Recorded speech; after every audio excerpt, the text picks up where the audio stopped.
Hello दोस्तों, welcome my YouTube channel Disha craft world में आप सभी का स्वागत है। उम्मीद करते हैं कि आप सभी लोग बहुत ही अच्छे होंगे। सभी को राधे राधे। जो भी चैनल पर नए हैं चैनल को सब्सक्राइब जरूर कर लीजिएगा। वीडियो अच्छी लगे तो वीडियो को लाइक करिएगा। कमेंट में बताइएगा कि ये वाला क्राफ्ट मेरा कैसा लगा, क्योंकि ये वाला क्राफ्ट जो है बहुत ही ट्रेंडिंग में चल रहा है। तो बॉक्स देखकर यानी जो डिब्बा रखा है उसे आप देखकर समझ ही गए होंगे कि हम इसका क्या बनाने वाले हैं। चलिए, अगर आप नहीं समझे हैं तो भी हम बता दे रहे हैं कि इस डिब्बे से हम बनाने वाले हैं टोकरी, जो कि पॉलीथीन के सहारे हम तैयार करेंगे। इस डिब्बे को ले लेंगे और इसका ऊपर का जो पार्ट है उसको कट करके निकाल लिए हैं। उसे फेंकेंगे नहीं, हमने साइड में रख दिया है, क्योंकि इसे हम बाद में इस डिब्बे के नीचे लगाएंगे स्टैंड के लिए। तो बस डिब्बे को हमें छोटा छोटा पत्ती के डिज़ाइन में कट कर देना है।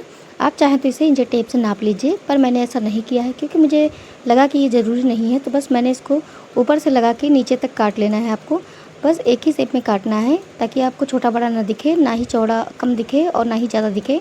थोड़ा अच्छे से काटना है। जब ये पूरा बॉक्स अच्छे से कट जाए तो इस पर हम लपेटेंगे पॉलीथीन, जो कि हमारे पास ब्लू कलर की है, वाइट कलर की है। पॉलीथीन आप किसी भी कलर के ले सकते हैं, जो भी आपके पास हो। तो चलिए वीडियो को स्टार्ट करते हैं। वीडियो को पूरा देखिएगा, वीडियो को बीच में स्किप मत करिएगा। इसे बनाना बहुत ही आसान है, क्योंकि इसमें ना ही सुई धागे की ज़रूरत है, ना ही सिलाई मशीन की ज़रूरत है, और फेविकोल की भी ज़रूरत नहीं है। बहुत ही आसान तरीके से बन जाता है। तो वीडियो को पूरा देखिएगा। चलिए वीडियो को स्टार्ट करते हैं। आप वीडियो में पूरे बने रहिएगा, और वीडियो अच्छी लगे तो लाइक ज़रूर करिएगा। कमेंट में बताइएगा कि ये वाला क्राफ्ट मेरा आप सभी को कैसा लगा।